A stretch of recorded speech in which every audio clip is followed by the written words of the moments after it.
Tonight we decide who the final driver will be in the round of 12 heading into this final portion of the regular season of the Full Send Racing Series. This is the Doug Peirce 200 at the one and the only Talladega Super Speedway.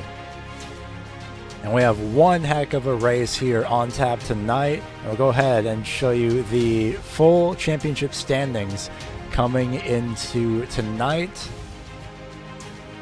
And it's going to be something that everybody around the cut line is going to be keeping an eye on. Here are the championship standings. Everybody from first all the way to 11th is locked into the round of 12 next week at Homestead. But tonight we have pretty much anybody and everybody who's going to be vying for that spot in the 12th place position. A low asterisk for at least 4th through 11th means that they are mathematically locked in. Doug Peirce is in by 5 points coming into this event. Chris Chavez Esri is out by 5. Heberly Telemac out by 7. Larry Griffin out by 31. Jared Claude out by 96. 98 points out for Corey Mower. And this is going to be something to keep an eye on. Effectively, the roulette wheel of racing, basically, here at a super speedway. And this is going to be one heck of an event to keep an eye on, especially wondering if your favorite driver is going to be making it in the first place, maybe in some cases, quite literally, in first place. So let's go ahead and head down to the starting grid for tonight's event. Pace car already sitting and waiting for the rest of the field to start gridding. In first place, qualifying on the front row, we have Daniel McConnell and Philip Chavez, car 72, car 101. They start first and second here at the Talladega Superspeedway, separated by only a few hundredths of a second, if not just under 300ths of a second. Row 2 holds a familiar name in Brian McCann, who has switched to a tide scheme for this week. Zachary Lovelace in another revitalized Texas speed paint scheme. He will start in the 4th place position. Running on the top 5, Hunter Karsten.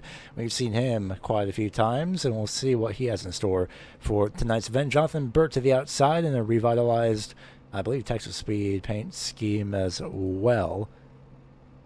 Heading in for tonight, just to double check, that is indeed Texas speed. In fact, so to date, that even the number is a little bit outdated. Whoops.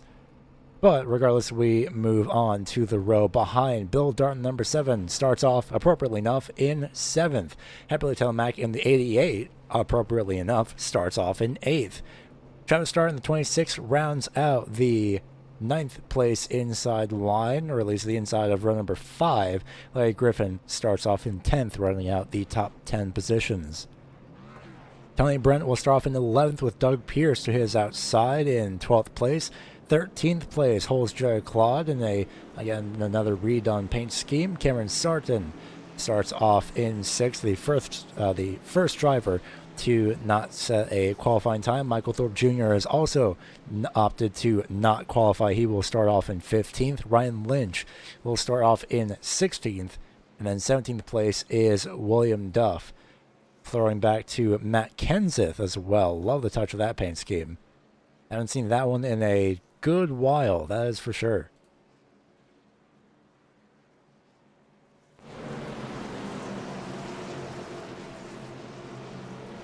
Well, before we go for the green light, or green flag, I should say, technically both, let's go ahead and take a look at the bottom right-hand side of your screen where we will see the live championship points. William Duff and Philip Chavez currently are in. Doug Peirce currently out. I feel like that's not calculated correctly. Let's hold off on that for a second, double check. Where is Doug Peirce? 269 points. Let's take that out real quick. 294 points. Now that is accurate to where he is. So Philip Chavez is so far up the grid that he is already in by points, apparently. That doesn't seem correct, but I feel like this should be correct here.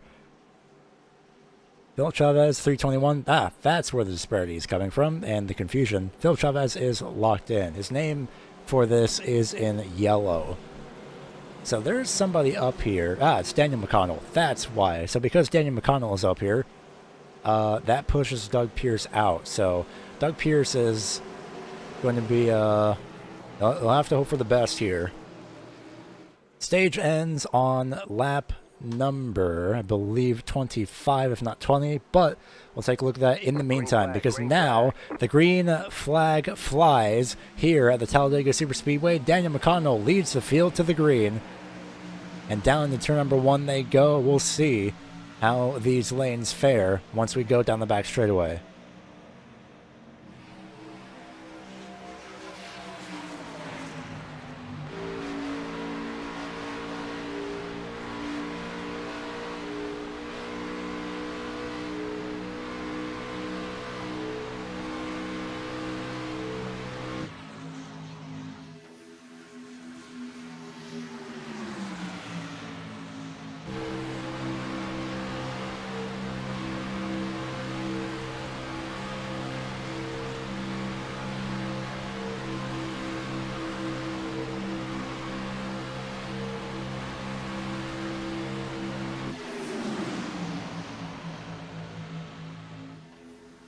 And just like that, one lap already complete, and we have 74 more laps to go.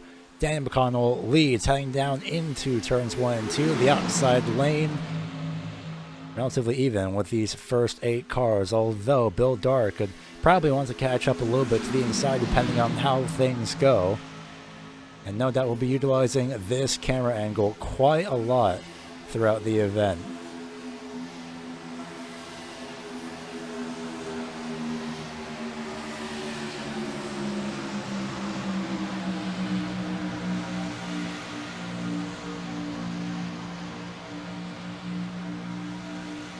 See the 88 of Heberly Telemac up on the outside, tailed by the 28 of Tony Brent. Try to start in the 26, Michael Thorpe Jr. in the 34. And Cameron starts in a little bit of a different color scheme himself this week. Brian McCann has somehow found his way up to the lead all right. Where did he come from is what I'm wondering. Must have been third driver on the inside, because that is now the 7 of Bill Dart. The stage points will be mattering. Speaking of which, the stage does end on lap number 40. So 40 is when the stage ends and when the top 10 get awarded points.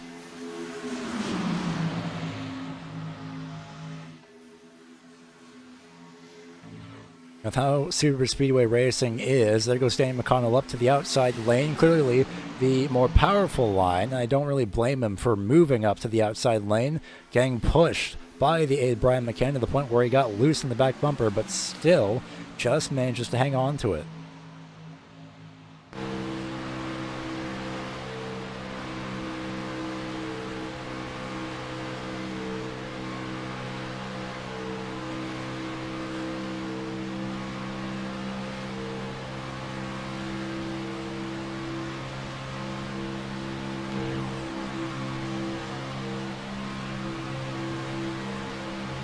Riding on board the 6 of Jonathan Burt as they go through turns 3 and 4. Go ahead and take a look at the speed of what these drivers are running. 185 miles per hour.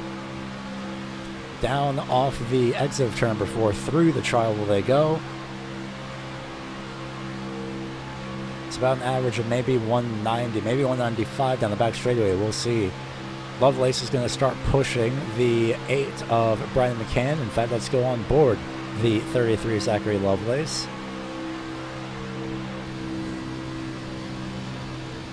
We'll see. Does he decide to go full throttle here into the back bumper of the 8? Keeping a look at the speed on the underside. 185 still. 186. Daniel McConnell goes to block. There goes the 8 of Brian McCann up to the outside. And Lovelace decides to back off. And that's going to leave the 8 of McCann out to dry. He has no help anywhere up on the top side. And I don't blame him. It's so early on here in this race that the third line just really is not the most necessary. Oh, contact I think is made. The 77 of Larry Griffin goes into the grass. Just holds on to it though. Saw that just out of the corner of the screen. And we'll go ahead and run that back for you in a replay here. See what exactly had occurred here. So watch the 77. Oh, I think it moves up as Telemac goes down. I'll go back one more time here. And yeah, it might have been. We'll run this back one more time, but on board.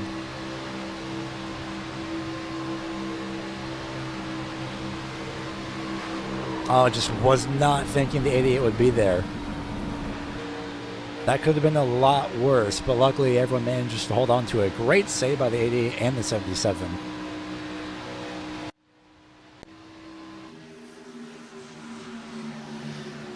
And now that we're back live already, we are 7 laps into this event. The inside lane has completely lost any and all momentum. That's now going to the middle lane, led still by Daniel McConnell. The 33 Zachary Lovelace following in suit. Jonathan Burt also in line. Here comes the 46 of Jared Claude looking to the inside. The outside lane is not going to be going to be led here by the 8 of Brian McCann. Tony Brent following suit in the 28. Heberly Telemac as well, third in the outside lane. I think Jonathan Burt wants to move to the outside, but just not really able to do so. Hypothetically, could sit here on this camera angle for the entire race, and we could see everything that's happening.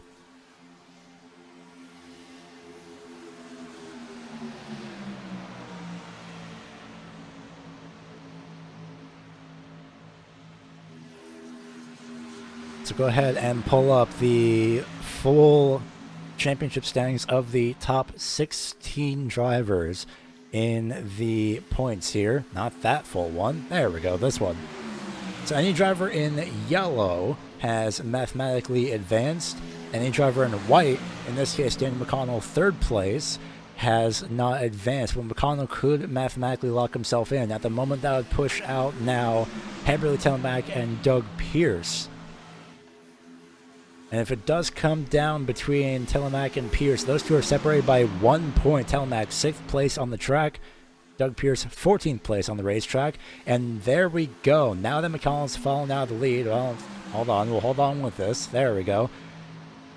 Now that McConnell has fallen out of the lead and McCanna's taken back over, you can see the 2-point difference now between Telemack and Peirce. Telemack in by 2 points, and now it's out again. We'll be seeing this happen quite a lot here.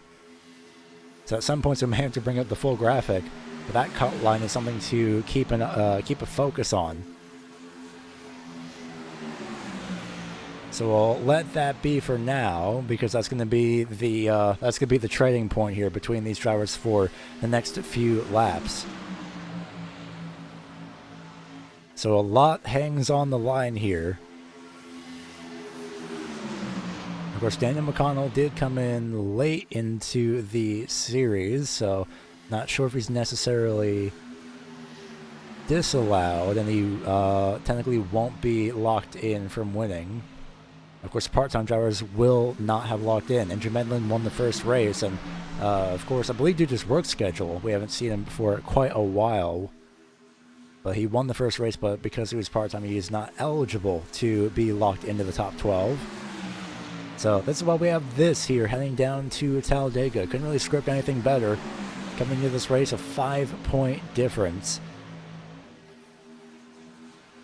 And boy, do we have a long race to go through here. I say this, but at the rate things are moving at right now, we could be done with this race in about roughly 56.5 minutes, but that's if we stay green.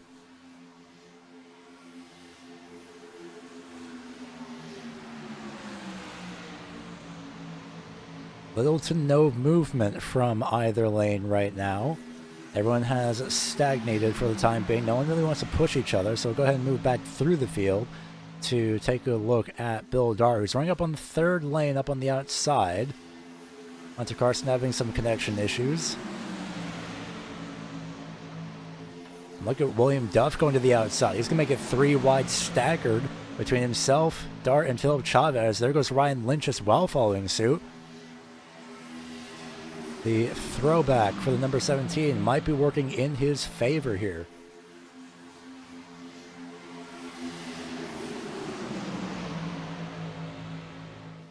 I believe, if I remember correctly as well, Matt Kenseth had won this race as a result of, I think it was 2014, if not 2013, 2014 I believe, where the entire field pretty much had wrecked in turns 3 and 4, and Kenseth had a very, very decisive win. William Duff channeling some of that, no doubt. He's already up to the third lane. Only 3 cars.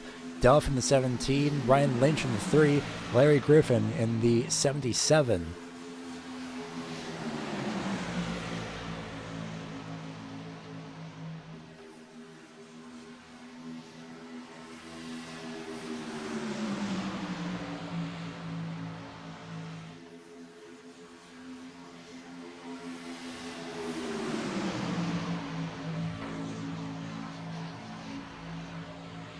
We see in the background there, Hunter Carson moves up to the outside lane.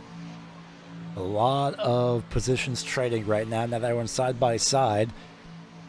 And the lone run, not even having to physically push each other, just using the aero of the cars, the aerodynamics, to quite literally aerodynamically push these cars up to the top portion of the field here. So it could be 3 wide for the lead. having to use the aero bubble around that back bumper, just pretty much push the cars up ahead. Of course, the physical push would help a lot more, and I think that's what William Duff is hoping for here.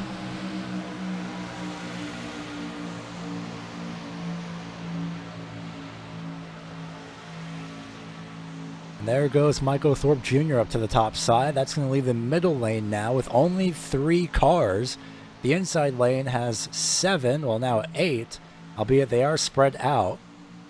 And the outside lane, just like that, has lost a bit of momentum now that everyone else has started to get organized again. Does Heberly move up to the outside? No, holds off from going to the outside of the 28. Look at the 17 of William Duff, though. Does he go to the outside? Yes, he does. He does not bring the 3 of Ryan Lynch with him, though. William Duff trying to make something happen. There goes Ryan Lynch up to the outside lane. And through all this, Daniel McConnell still leads here. Battling the 8 of Brian McCann in the Tide car. Michael Thorpe Jr. as well has started to move up to the outside lane, trying to side draft the 88 of Heberly Taylor Mack. Started drafting himself in the process a little bit. It looks like now that the outside lane is closing in, they could get themselves sorted out. William Duff moves back to the middle. No doubt might move back to the outside lane. We'll see what he chooses to do here. Chooses to back off. So I wonder if he's trying to effectively just get some knowledge for a little bit later in the race, because the 3 and the 77, as well as the 17, they keep making moves up to the outside, but they're not really making a charge up through the outside lane. It's not that they aren't trying, but I believe they're very intentionally choosing to hang behind. So the inside lane as things are, 72 of Daniel McConnell, 33 Zachary Lovelace, the 6 of Jonathan Burt, the 46 of Jared Claude, the outside lane being led by the 8 of Brian McCann, the 28 of Tony Brent, the 88 of Heberly Telemack, and then the 34 of Michael Thorpe Jr. And these 8 have been stagnant in their respective rows pretty much ever since the start of the race. About lap 5, that's how things have been. There's the 17 of William Duff lurking once again. Goes up to the outside with Ryan Lynch. Philip Chavez in the 101 on the inside lane there on the now right-hand side of the screen. It looks like the 3 and 17 want to get going. The question is how much momentum can they carry in that third lane. Now they're a lot closer. They're a lot less hesitant. They're a lot less spread out. And I think with this now, they want to make a charge up to the outside lane. They want to make a charge up towards the front of the field. It's just a matter of, does, say, Tony Brent look up to the outside lane, Lynch into the outside wall a little bit. Hangs on to it, though.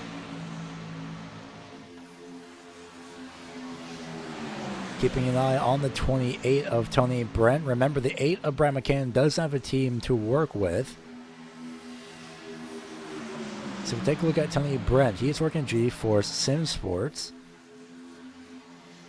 And taking a look at our roster, that is Brian Johnson and David McConnell.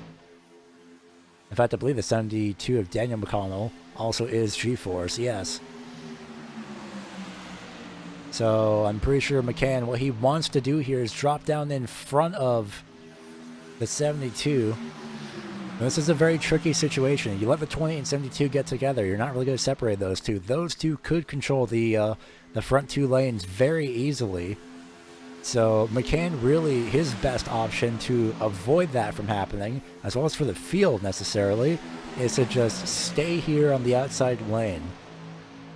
You just have to park the car just directly next to the 72 and hope that a space does not open up like there between the 72 and 33. Lovelace backing off a little bit to cool his engine down. You can blow these cars up quite easily. If you're nose to, if you have the nose to someone's bumper for pretty much about 2 laps, you are very susceptible to having the engine just overheat, and it's pretty much day done from that point on. Again, the 8 of McCann has that lead out front, but he chooses to stay in the middle. He does not go down to the inside lane.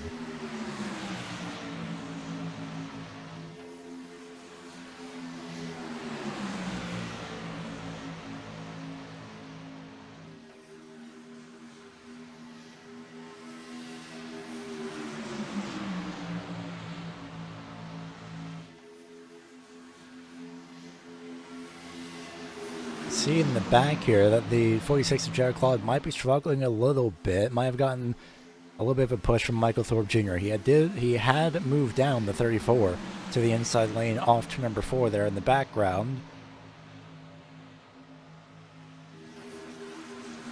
Right now it's just a matter of waiting to see what gyros will do, and it looks like William Duff is once again wanting to have a charge up to the outside lane. On the throttle racing, the 17, the 3, and the 77 all on the same team.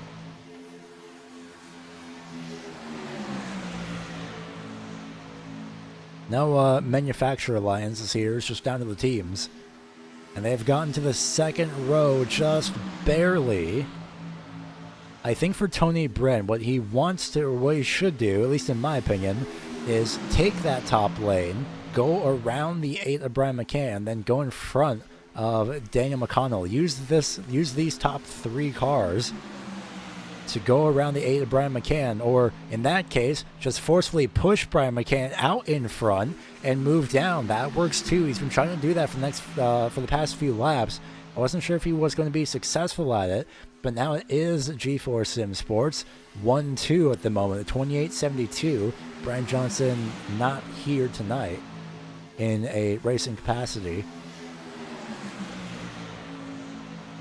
And if we take a look at the top side, now it's just Brian McCann all on his own. Nobody really wants to help Brian McCann. He's gotten, I'm pretty sure the general consensus for the field is, yeah, he's got enough wins. He'll be fine. He'll be okay. He doesn't need another one. I'm not going to be the one to help him. That's pretty much the thought process of all these other drivers here. And again, McCann not on a team, but might as well be with the wins that he's been racking up as 7th win this season.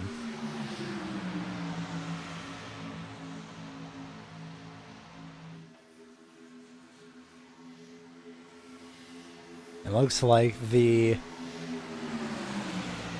on the Throttle Motorsports team have decided to, or on the Throttle Racing team, there we go, have decided to fall in behind the 8 of Brian McCann. Deciding that it's quite a lot better to stay in line with the 8 rather than take the quite literal long way around. Although, look at that, bit of a bobble on the outside, or at least in the middle lane. William Duff had gone to the back bumper of the 8, caused him to wiggle, push him at a not the best angle. It's right on board here. You can see the physical shove, how much momentum that gets the driver out ahead.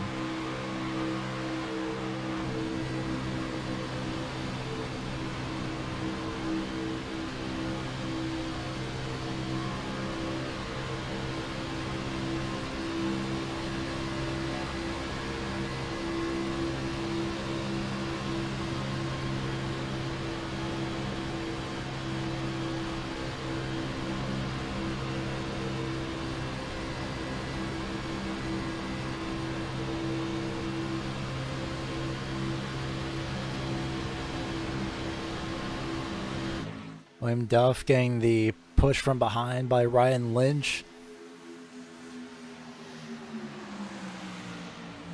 And now does Brian McCann choose to drop to the inside here? He has the space available to do so.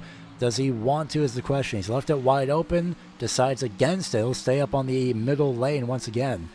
Believe it or not, instead of moving down to the inside lane and trying to control both lanes, this method seems to be working a lot better as well. You see the speeds here for William Duff. Down the back straightaway, 187 miles per hour. This car's maybe, possibly, at least able to peak at about 195, I believe. Maybe 190, depending on how things fare.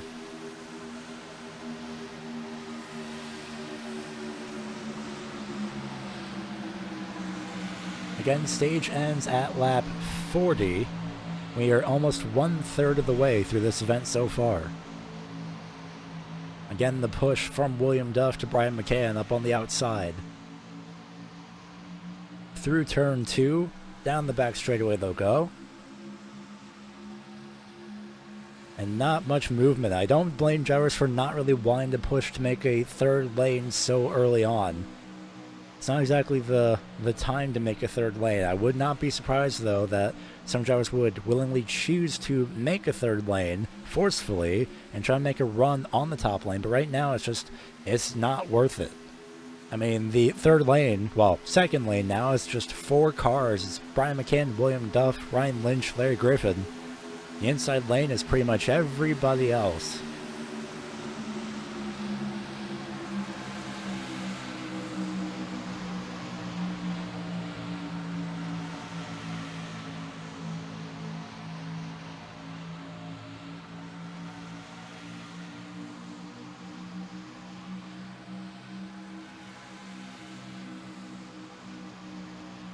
You see the 17 once again on the back bumper, the 8 down the back stretch. Tony Brent trying to move up, side draft a little bit, using his entire car to side draft as well in the process.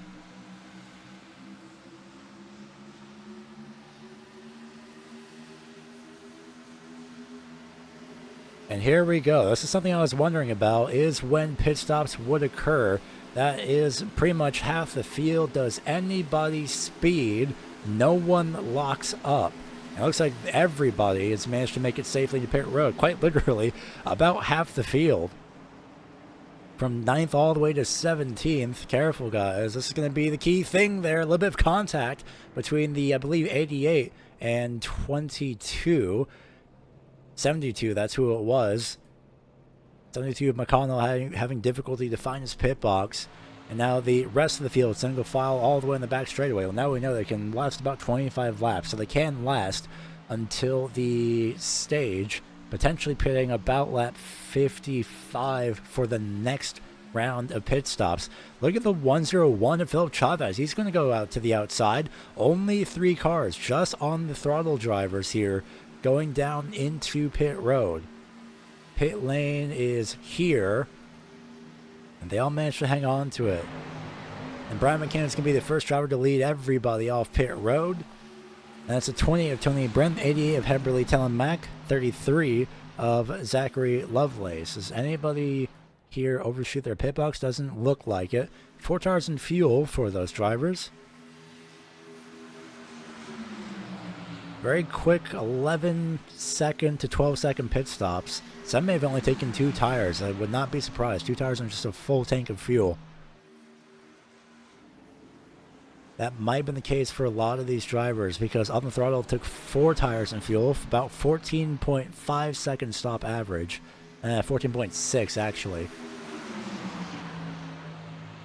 This entire top 5 has not gone to pit road. They have chosen to stay out.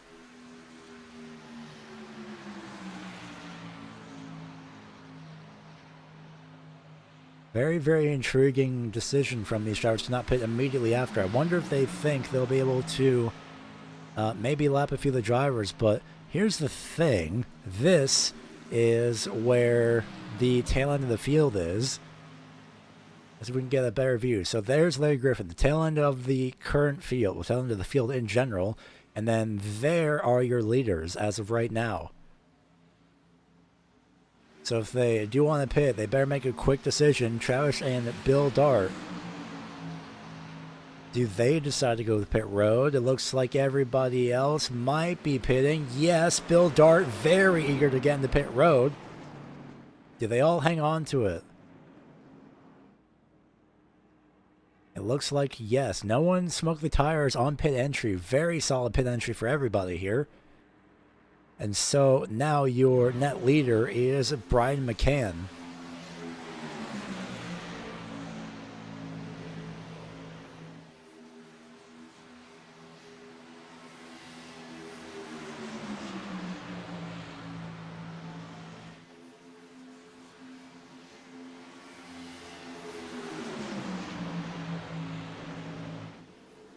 Well, there's Brian McCann. Here is everybody else who have just pit. And we should see the lead cars making their way around. There they go. So maybe leaving it too little too late. Cameron Sarton somehow is the first one on pit road. 10.9 second stop. He snuck his way up to the first car off pit road. Everyone single file. And it looks like these drivers should not be falling off too soon. We do have 2 separate packs though. We have quite a lot of separate packs actually.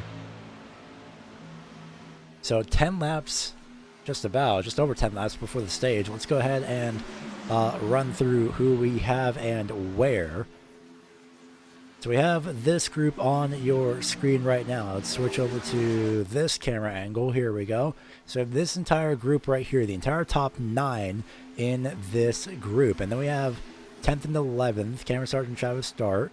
Then we have, I'll give it from about 12th to everybody else, 12th to 17th here.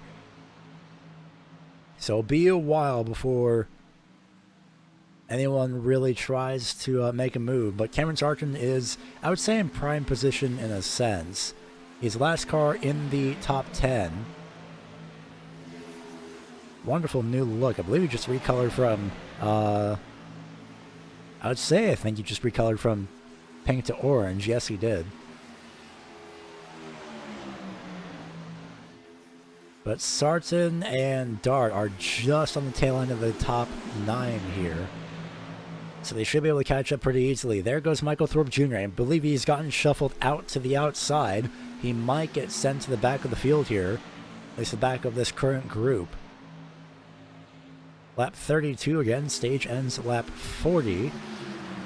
And you know what? While we have a chance, here is what the championship points look as of right now. 4 points separate Heberly Telemack from Doug Peirce, who is all the way back in 16th.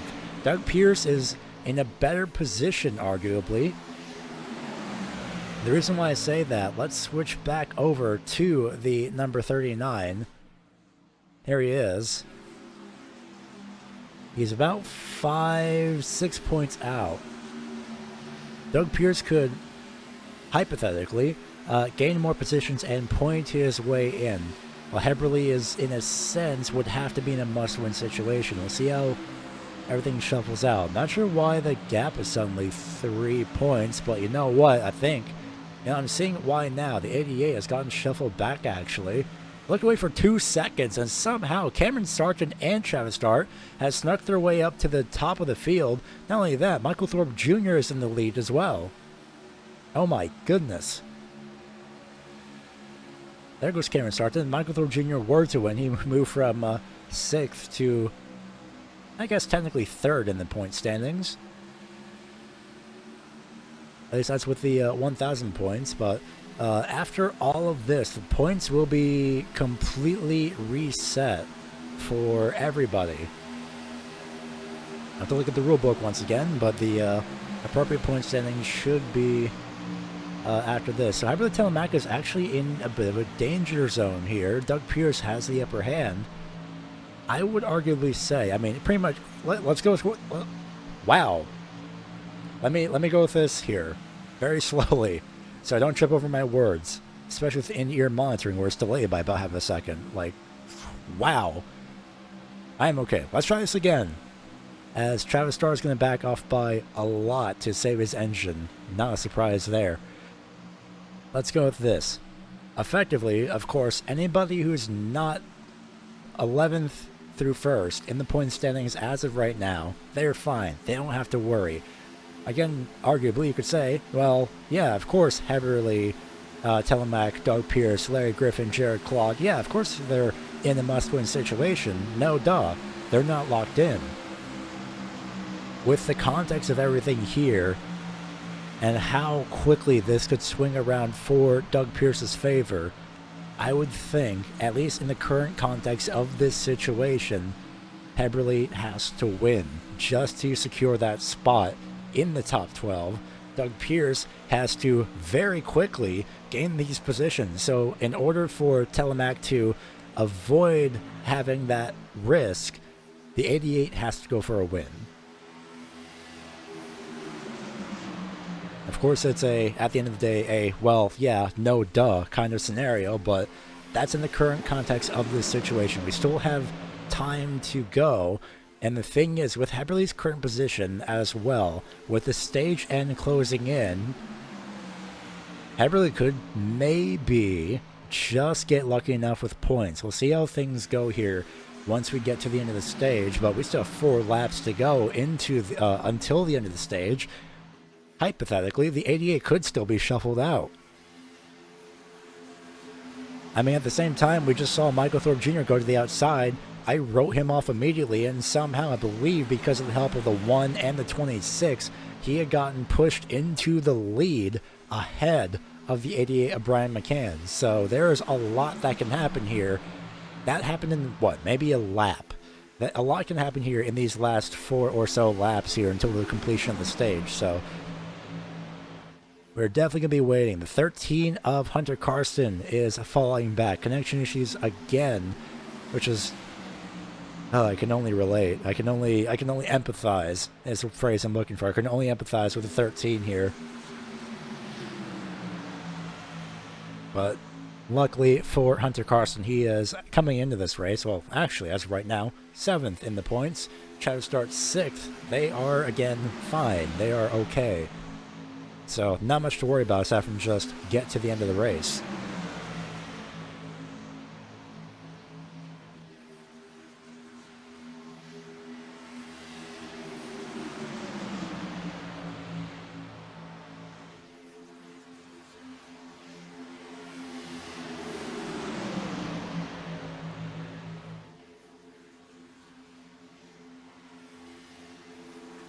Alright, starting to get everything ready here for the completion of the stage because everything will be changing quite a bit.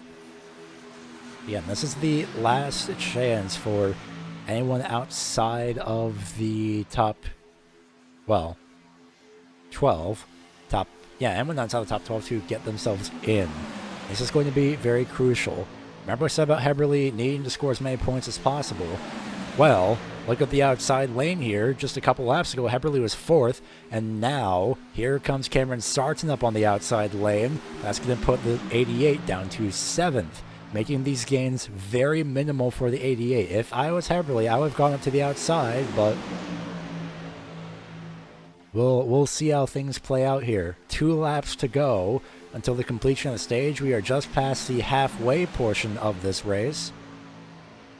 We'll take away the live points for now, but keep a note right here, that is a 1-point difference between Heberle and Doug Peirce. So that 88 needs to get going now at the completion of lap 40. So coming to lap 41 is when stage points will be awarded. This is going to be very close for these drivers here. Not only introducing fine margins, but introducing even more ridiculously fine margins at the super speedway. Well, this time by, it will be the final lap in this stage. No caution at the end of the stages. Stage points will be awarded at the completion of this lap. Hunter Karsten as well, looking to get himself some extra points. I don't blame him. Michael Thorpe Jr. in arguably the best position possible.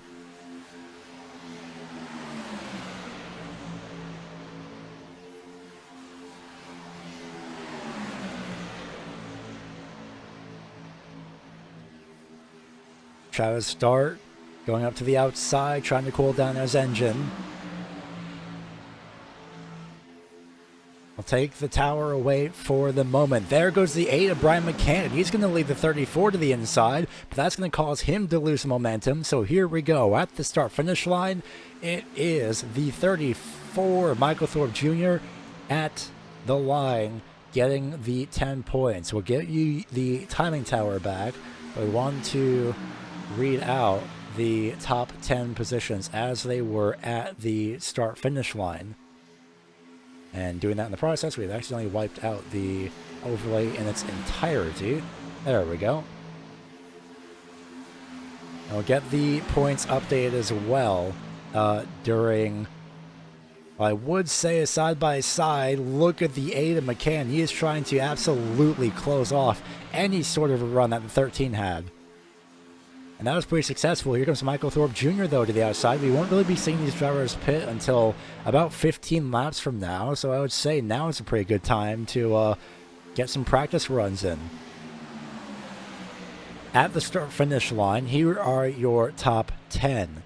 Michael Thorpe Jr., Brian McCann, Tony Brent, Hunter Karsten, Cameron Sarton, Travis Start, Hemberly Telemack, Zachary Lovelace, Jonathan Burr, and Daniel McConnell. That is your top 10 at the line. The points will be updated accordingly. And while we have a chance, we're going to go ahead and throw it side by side. You won't miss any bit of the action here at the Talladega Superspeedway. The Doug Peirce 200 at Talladega continues. You won't miss any bit of the action.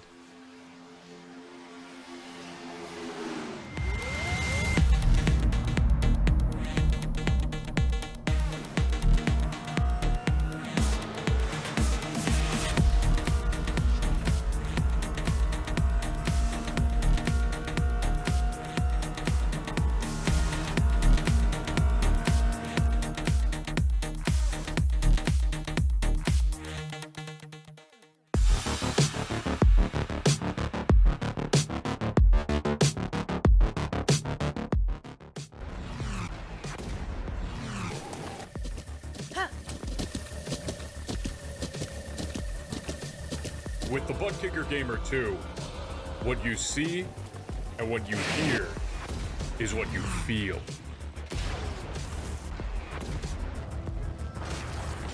Butt Kicker. The future is feeling.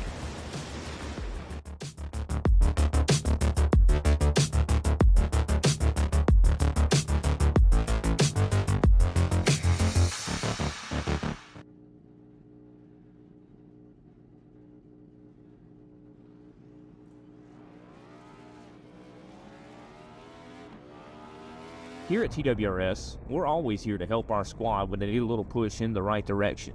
That's just who we are. We're a beautifully diverse group of goofballs dedicated to driving fake race cars as fast as possible. And we continue to push each other to the front using the power of nonsense. We have one of the strongest NASCAR programs on the service, and you can access it all for $24.99 a month.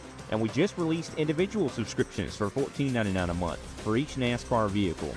We also just added a Rallycross program, and our IndyCar program is taking off as well. So come join the weird side. We have speed and cookies. Cookies are not included in some locations.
We are back live here at the Talladega Superspeedway. Just about 25 laps to go in the final third of this race. And proudly, we are now able to give you the point standings as of this stage. So not real-time point standings at the moment, but these are how the championship standings look. Now it is 3 points between Doug Peirce and Heberly Telemac, but that does not include the drivers' current running positions. That is just the points as of the stage. And we still have a lot to go in between now and the end of this race. Still 11th through 1st that are mathematically locked into this event, or at least into the round of 12 more accurately. And the entire top, well, pretty much the entire portion of the field have been fighting it out in the first place positions for a while. But now, because that pit stops are starting to close in, everyone has started to single file out just to make sure that they can get to the end. And also bring up the live point standings here as things are currently looking. And we see the points in favor right now of Heberly Telemac by about 8 points at the cutoff. In fact, we'll do one better and just go with the smaller version here, with showing 11th through 16th. So it's an 8-point separation between Heberly and Doug Peirce, but a lot can still happen. But the 88 sitting pretty, as they say, in a very well-advantaged situation here, sitting in 4th place with a teammate both in front and behind for Texas Speed. Wait a minute, that's G-Force. Somehow lapsed on that. Texas Speed being Jonathan Burt, Zachary Lovelace, and Jared Claude, more accurately.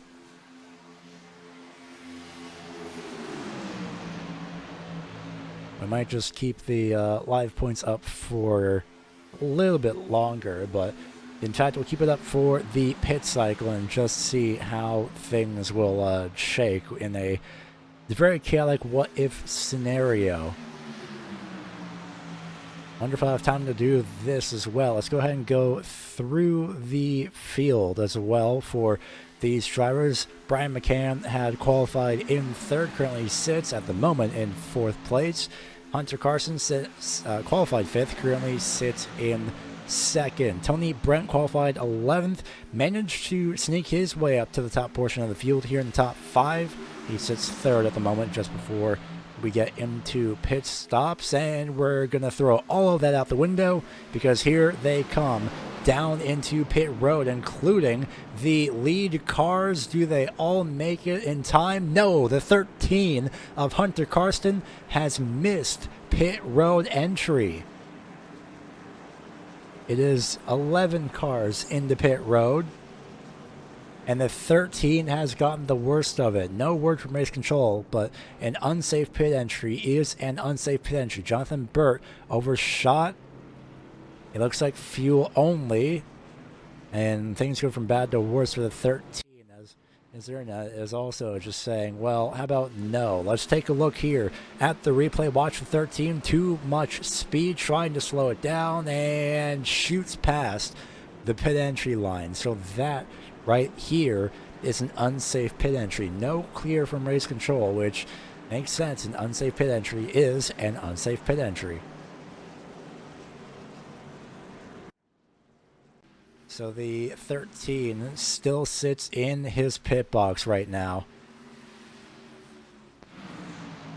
And who do we got? Did everyone actually go to pit road? Yes, the second group here actually is just now leaving pit road. I believe they were spread out quite a lot. And in fact, yes, the lead cars are coming out of turn number 4 right now. How did Tony Brent... Why did he stop in his box for... Hunter Carson, Jared Claude, Cameron Sarton, Tony Brent all stopped in their box for the same amount. Did they also... Oh, wait, maybe they sped on pit road. That might have been it. Hold on. And let's go back here. And let's see if we can find the 28. That is definitely not live. Let's try this one more time. Let's go back. And then we'll go back a couple more times here. There's a 6. So did the 28 speed on pit entry. I don't believe anyone will be able to see the speed live. Let's double check this really quickly. No. So, let's see. At the line right here.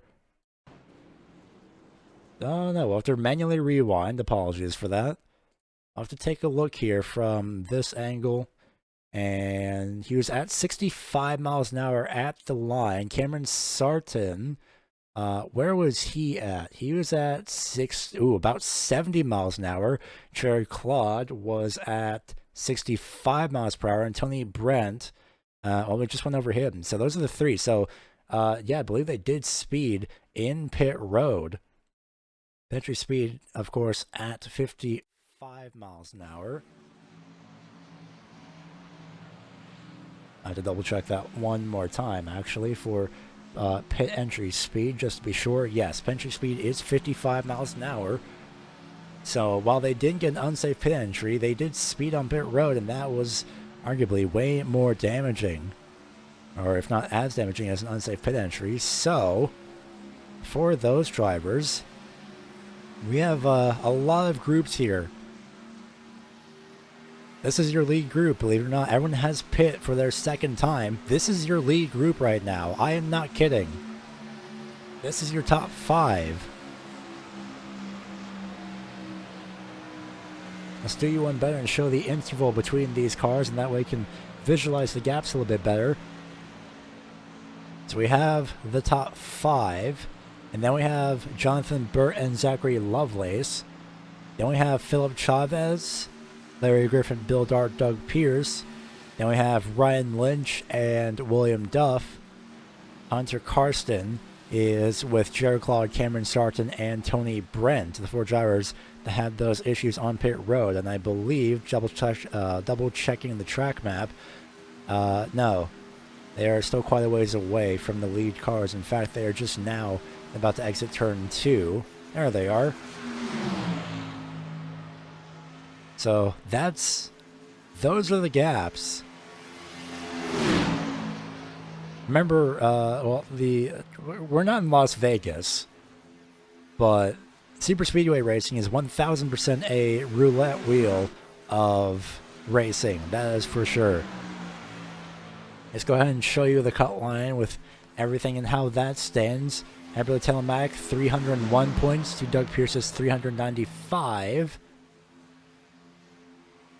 So even if Heberly were to finish 5th, Doug Peirce will still have to gain a couple more positions, and he is in prime spot to do so.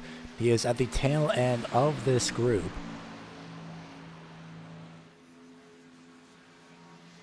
So go ahead and keep this up, I believe, now for the remainder of the race, just to see where these two will stack against each other. Because now it's a 4-point gap. I have to break out the rule book here just to see what happens here in the event of a tiebreaker. In fact, we'll go ahead and pull that up on the side and indulge everybody in said rule book.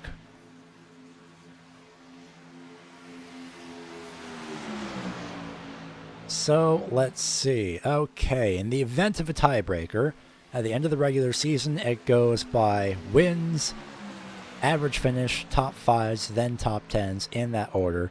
Tiebreakers and points at the end of the playoffs, so, well, we're not there yet. But we might have to reference that a little bit later. So right now, if it does end in a tie, Heberly nor Peirce have won a race, so it would be based on average finish, which in that instance, we'll have to go ahead and take a look at the roster for everything, as Travis Start and Michael Thorpe Jr. start to make their way through on the outside lane, but can't get that run against the two cars just yet. Oh no, the 34 of Thorpe, his engine has exploded. He's stuck behind the 26 for way too long. That is day done for Michael Thorpe Jr. That cannot be repaired. The 34's engine has exploded in turns 3 and 4. That is it.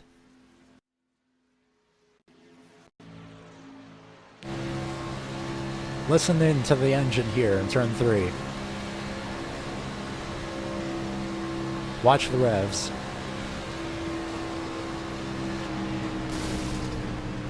And you could hear it too. The immediate loss of power. That is it for the 34. Remember what I said, you stick behind these cars for way too long. You stick behind other drivers for too long, then you overheat the engine. Thorpe has not looked at his gauges. The water temperature, no doubt. The oil temperature as well, skyrocketing, no doubt flashing. But just too busy trying to get that run on the outside, and that was the price.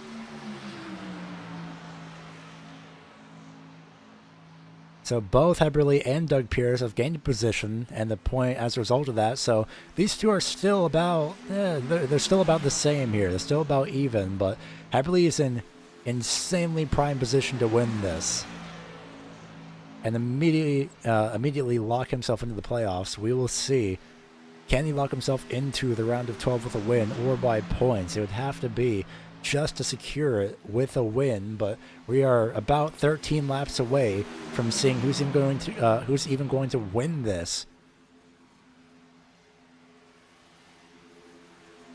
And look at this, to the outside goes the 72 of Daniel McConnell with the help of the 26 of Travis Dart. And if Daniel McConnell were to win, that would push out Heberly Telemac. You see now, of course, William Duff and Philip Chavez now being in 11th. That's because the 72 being in lead shoves out pretty much everybody else. It is 1,000 points and our point standings for a win. So that moves everybody under 1,000 points down one position. In fact, we'll go ahead and show you the full standings. There's Daniel McConnell. He would be 3rd place in line, roughly. He would technically be tied with Lovelace in terms of the 1,003 points. But Daniel McConnell, because he is leading, would lock himself in.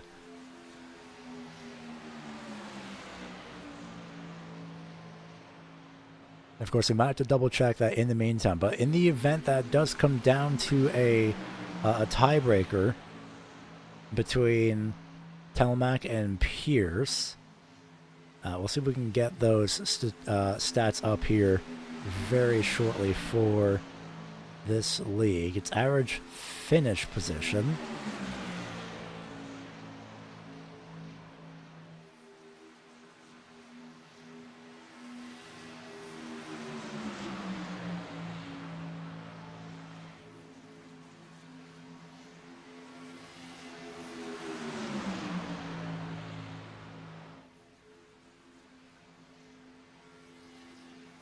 Go ahead and get this up in the meantime, but right now Travis Dart has to keep in mind to, of course, not have his engine explode. 11 laps to go, and Doug Peirce has not really made a move to move up any higher in the points. In fact, we'll go ahead and take a look at this. So without Daniel McConnell being in the lead right now, say if it was Travis Dart or Brian McCann in the lead, since those two are mathematically locked in, Doug Peirce would have to gain 3 more positions. And he is in the prime position to do so. There's 3 positions right there.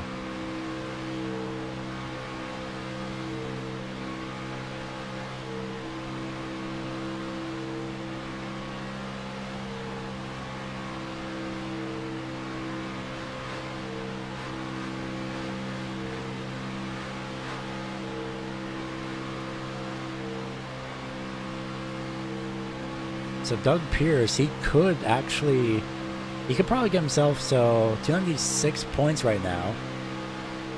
Yeah, he could tie. If Doug Peirce does go by Dart, Griffin, and Chavez, he could tie the for that final spot if Daniel McConnell is not leading.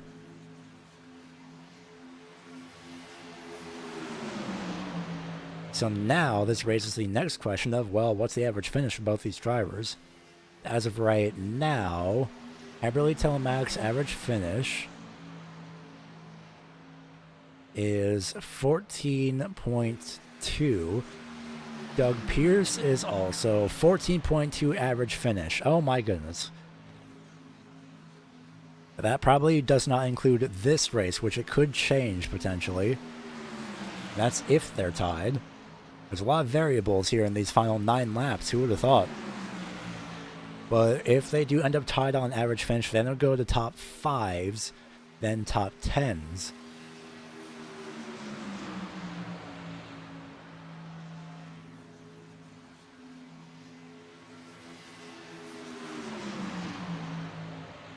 At that point, we'll see how things shape out. But we still have 8 laps to go. And then uncharacteristically spread out last portion of the field. If they were all together, I mean, we have a group right now, the one that we're watching here, this lead group, they're in turn 2. We have the 33 and 6 at the start-finish line. The 101 all the way to Doug Peirce in the tri-oval. Another group in turn 4. Another group just barely behind them in turn 3. If only we could show you the track map. And in fact, we might try and finagle something together just to show you the absolute insanity of where everybody is here. Let's see if we can do that. Right now, we just have to sit back and watch and just wait to see what happens. Because no doubt, with 7 laps to go, a lot more can still happen.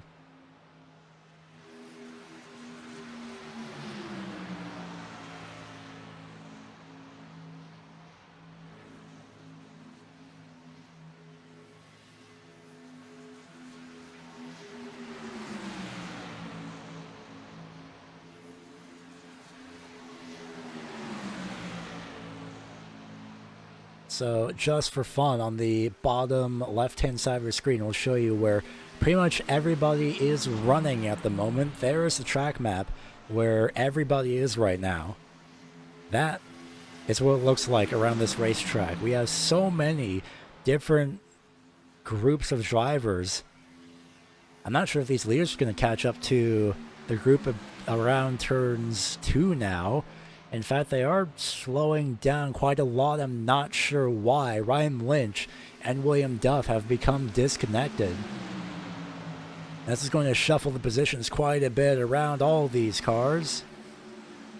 And just luckily, they all managed to hang on to it. Ryan Lynch and William Duff. Maybe Lynch was starting to overheat.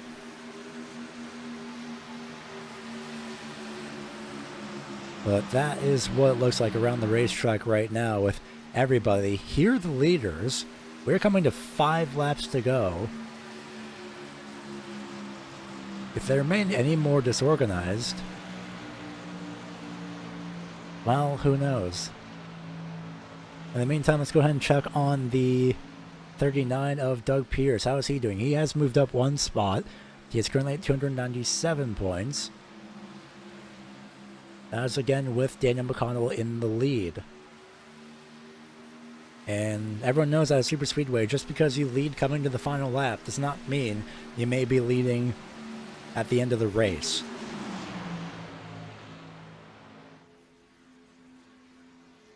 Five laps to go. Potentially 4.5, depending on where the leaders are at this point.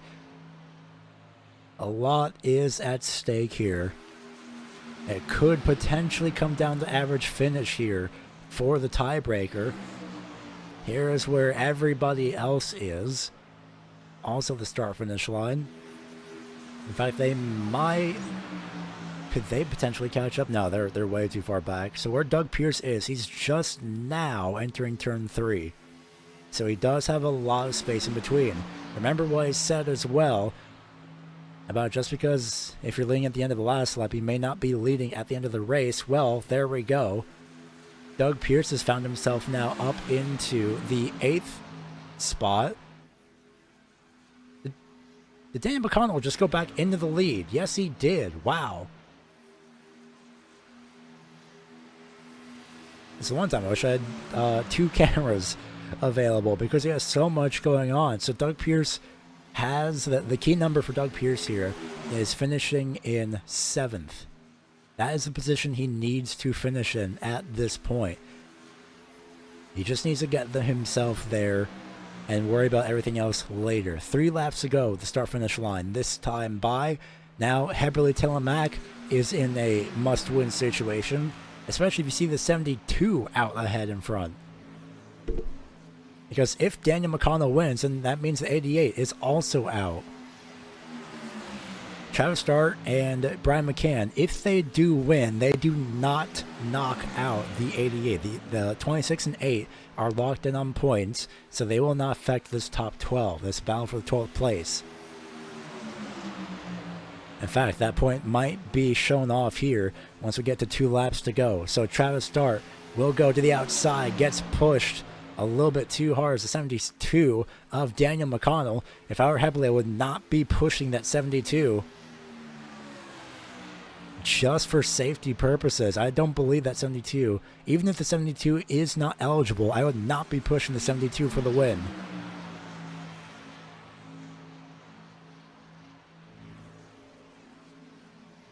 I'll have to wait and see how things fare here. 1.5 laps to go down the back straightaway.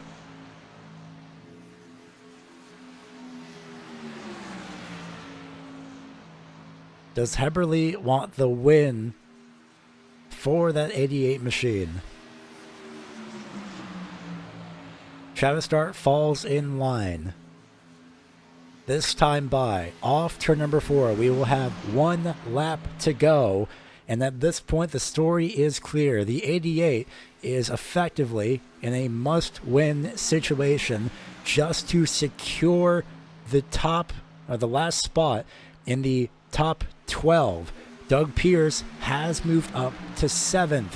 Here comes Travis Start to the outside lane with help from Brian McCann. If either of these two win, the 88 could be at risk for losing the top 12 spot. To the lead is the 26.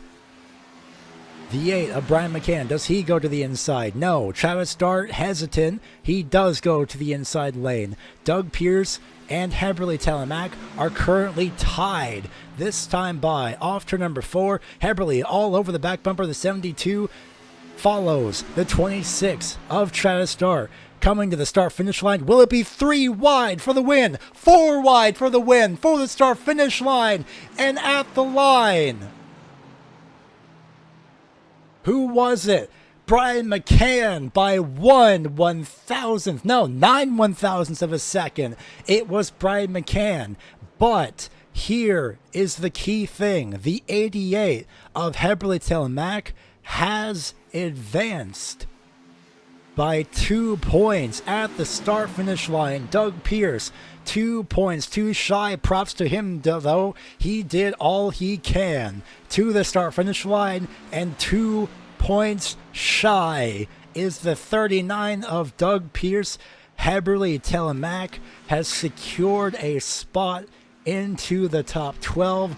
Brian McCann gets an 8th win on the season in a 4-wide drag race to the line. Wow.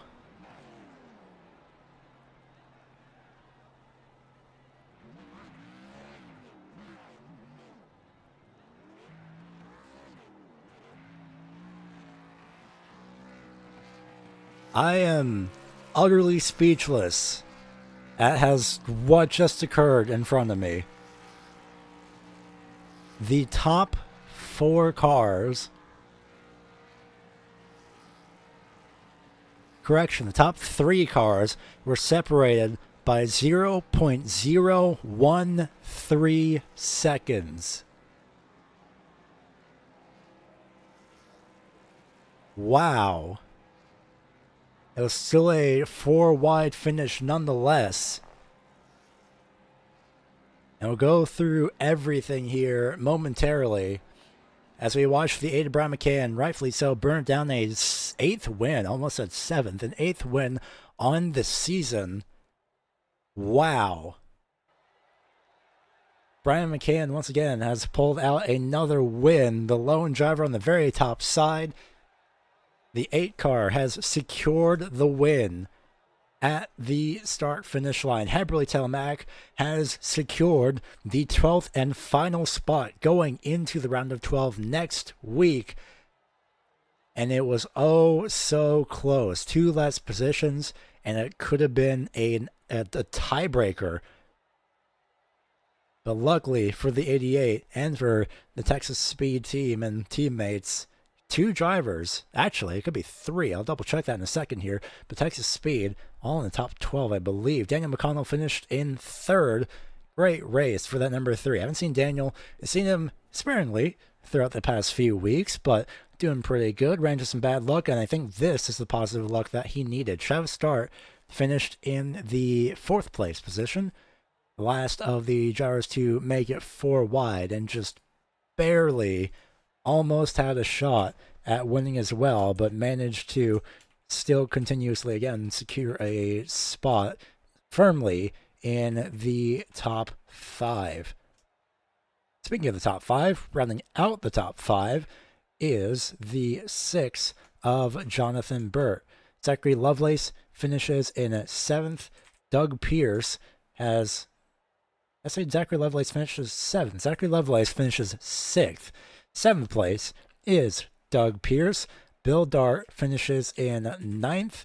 Larry Griffin rounds out the top 10 as we move on to the next portion. Tony Brent finishes in 11th. Ryan Lynch 12th. 13th, Jared Claude. Cameron Sarton 14th, but no harm, no foul for the number 1. Again, he's been locked in for a while, so he is more than safe. And Michael Thorpe Jr., the only driver to DNF due to his engine exploding, overheating in turns 3 and 4.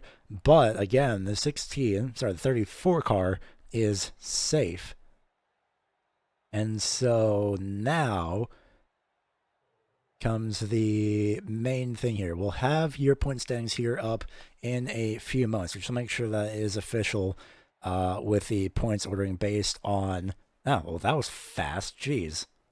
That's the fastest that's ever come up. Well, I guess during interviews, we'll go ahead and give you your finishing, or not finishing results, but the championship standings. So stand by for the championship standings. Not trying to do this intentionally, just trying to make sure that everything is as said. So we'll go ahead and triple check the standings in the meantime. But for now, we'll go ahead and start interviewing your top 3 finishers. And that is going to be starting off with the 3rd place finisher, that being the 72 of Daniel McConnell. And Daniel, congratulations on your 3rd place finish, jumping in quite early to a congratulations. But you've been here since, I believe, about the 7th, if not 8th or so race of the season. And you've been doing pretty good. Yeah, race 7, I believe, is when you first came in. So ran into some bad luck over the last 4 or so races. But last week, you managed to turn it around. And this week, you managed to get a top 3. Yeah, no, I haven't, to your point, I haven't had the best of luck.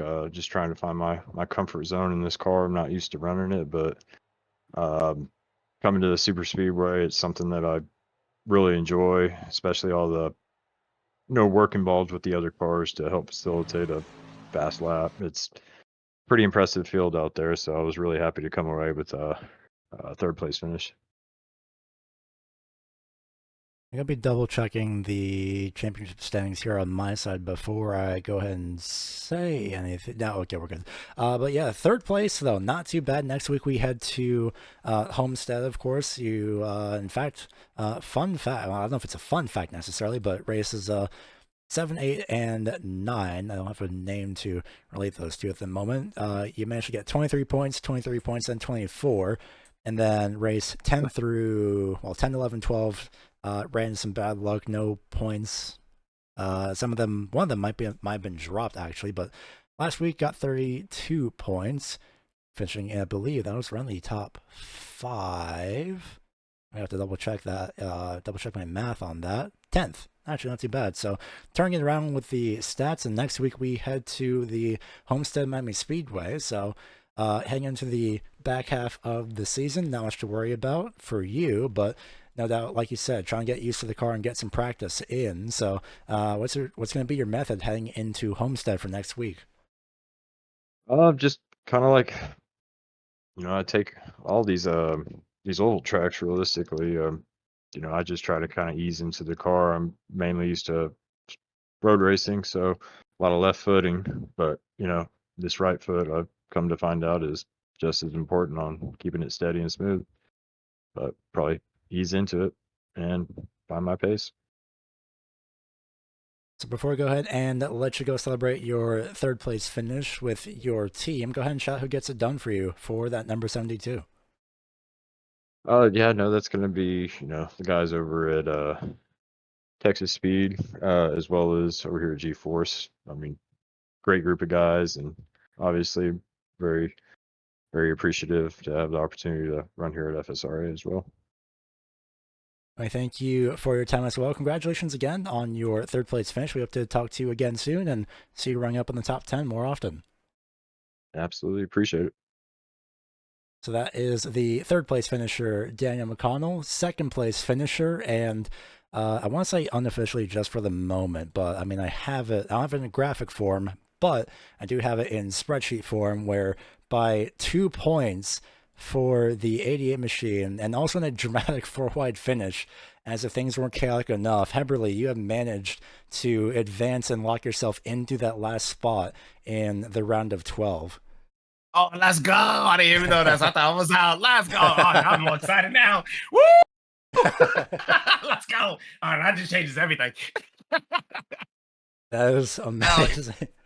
I'm glad to be the one to break the news to you, though. That's great. That is, 2 points. I think Travis Star at some points had also mentioned like maybe a couple people would have the broadcast up in the background just listening in. So I'm surprised you weren't, because I have all the stats and everything. I have all the info for the season, but fair enough, since probably hearing me talk about how much of like who needs to be where and hypotheticals and all that, it might have distracted you a bit more than helped. So in hindsight, it worked pretty well. But the excitement, of course, is no doubt palpable from you, and I don't blame you. By again 2 points, like in a 4-wide finish too. That couldn't have been like scripted to be more dramatic.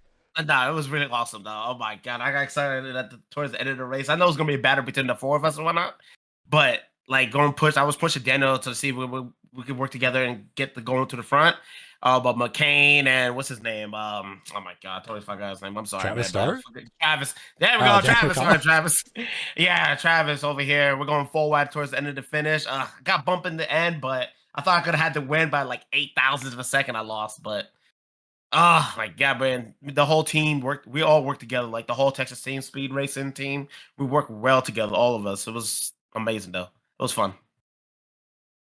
I'm currently going through and very painstakingly putting in all the numbers for everything. But man, what a run it's been for you this season. Occasionally some bad luck, but I think only 1 or 2 dropped races. I think just 1 of technical. Oh, great. I'm got to double check that, aren't I? Oh, I'm not looking forward to that. Oh boy. Well, we'll see how that goes. But in the meantime, though, a couple dropped races, but you stuck through. I mean, last week, literally last week, I could have sworn it was a different race. Well, it was race 7 then, we got 36 points. In the meantime, though, last week you finished in 4th at Sonoma. So the momentum is, of course, in your favor, especially going into Homestead for next week. So a bit of a down, not exactly down, but maybe a unexpected first start to the season. But now that we've gotten through the season, through the regular season, now we head into Homestead for being the first round of 12. So your thoughts as we head into, of course, the first portion of the round of 12.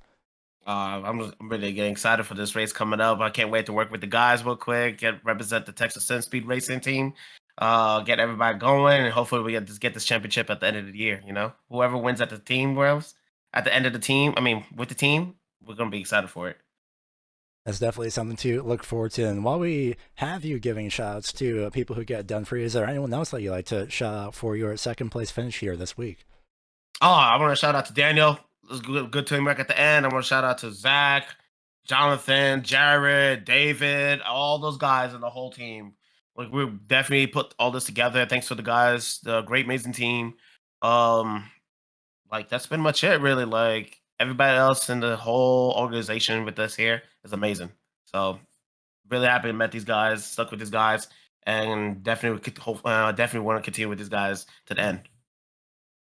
Hopefully that is the case. We have to talk to you again sometime soon, I guess, relatively speaking. Yeah, it'll be next week. In better capacity. Yeah, hopefully next week. Hopefully next week. Thanks, brother. Congrats on your second place. Thanks, man.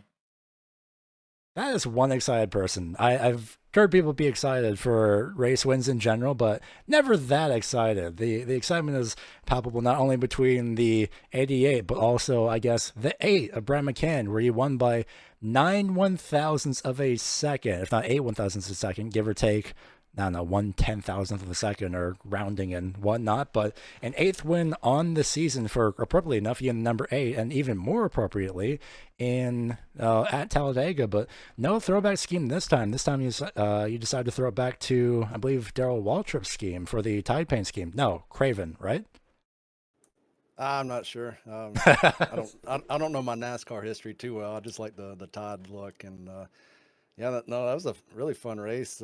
Four cars at the end, and we was for like the last 10 laps trying to strategize. You know what's going to be the play here, and I knew I didn't want to be in the lead because you just kind of like a sitting duck. Everybody's going to try to get around you. So I was working that third place and trying to see. I was dropping back to see how good of a run I could get, and then things started changing up, and I got in fourth place, and I was going to try to do that strategy again, but I kept noticing Travis, you know, he wanted to pull out and go, he wanted me to push him. So I was like, I think I'm going to have to change strategies here and get a run, collect Travis, and get Travis around the other two cars and then try to beat Travis. And that luckily ended up in my favor there by just a fraction of a car. But yeah, man, 4 wide at the end, that's crazy.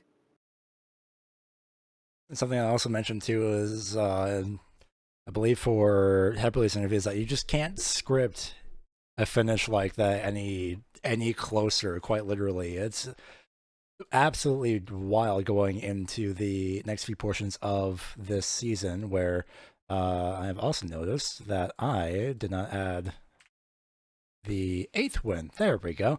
But in the meantime, though, 8 wins for the season, 24 playoff points for you going in. And if I remember this correctly, I have to double check everything. End of regular season playoff points. Aha! That's what I was forgetting. So I got to add those in too. So provisionally, you might have, I believe, 34 playoff points. So this does work out in your favor going into Homestead for next week, starting off with a round of 12. Yeah, I mean, that's really nice to have those playoff points. That helps out, you know, if something were to happen, you know, I got a little buffer zone, but, you know, really it's still anybody's game. All you got to do is win that last race. So, you know, Richmond's really the target for everybody in the playoffs here to, you know, practice up for, see if they can be the winner there. We'll see how things fare, but, oh, you know the deal about now. Go ahead and shout what gets it done for you for that number 8 machine. My family, everybody who helps out with this league, a lot of guys behind the scenes, a lot of sponsors, great league to be a part of. You for been doing broadcasts, race control, keep an eye on us. My spotter, Repeat 1975, and everybody watching tonight, thank you. And thank you for your time as well. We're surely going to talk to you again next week at Homestead.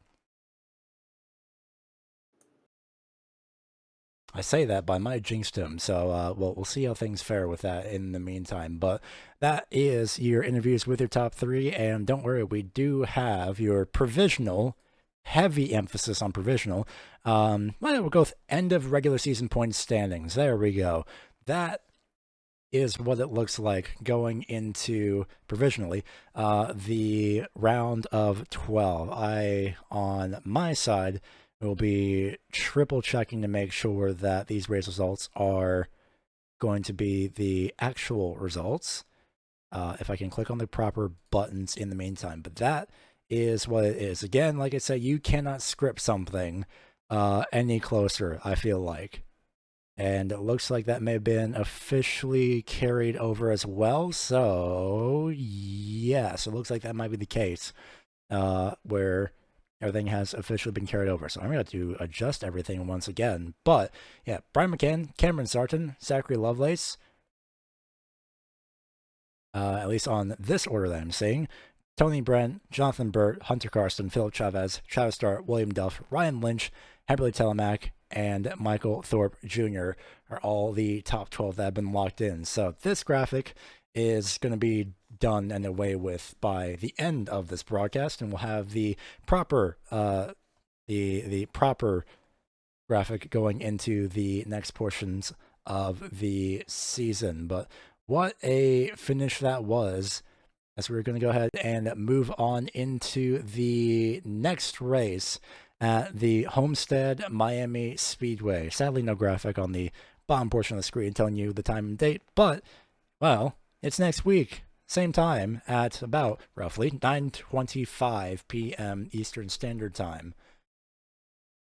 Should be about 6:25 p.m. Pacific Time. But I feel bad for anyone that is in a zone with daylight savings, because that is just more of an annoyance. Remember, everyone, daylight savings switches soon, if I remember correctly. But regardless, we still head into Homestead for next week, and we'll see who can move on from the round of 12. Big thanks to the Full Send Racing Association for allowing us, I say us, it's just me, to be doing the broadcast for this league so far this season. It's been an absolute blast. We still have a few more races to go, of course, before we get to the season finale in December. Shoutouts go to, you'll see their links in the description, Butt Kicker, On the Throttle Racing, as well as Team Boston Racing Setups. Those are the league affiliate sponsors and the league affiliate sponsor links that you'll find in the description below. iRacing being the platform that you have seen this race on, and of course ATVO and everyone over at ATVO for dealing with all of our suggestions, bug reports, and everything else, as well as allow us to give you the fancy graphics that we have been able to give you for these broadcasts, not only here on the Racing Line Network, but pretty much anywhere. iRacing, RaceSpot, GSRC, etc., etc., etc., and everyone who's not even a quote-unquote big-name broadcast. It's just an absolute privilege that we are allowed to do the things that we do. Also thanks to iRacing for allowing us to have stuff like this in the first place. Well, with that in the books, and my heart probably is still pumping at about double-checking, looks to be surprisingly only 80 beats per minute. I believe it's probably a little bit higher than that. We move on into the first portion of the round of 12 next week at the Homestead Miami Speedway. We will see you next week here on the Racing Line Network. Good night from Talladega.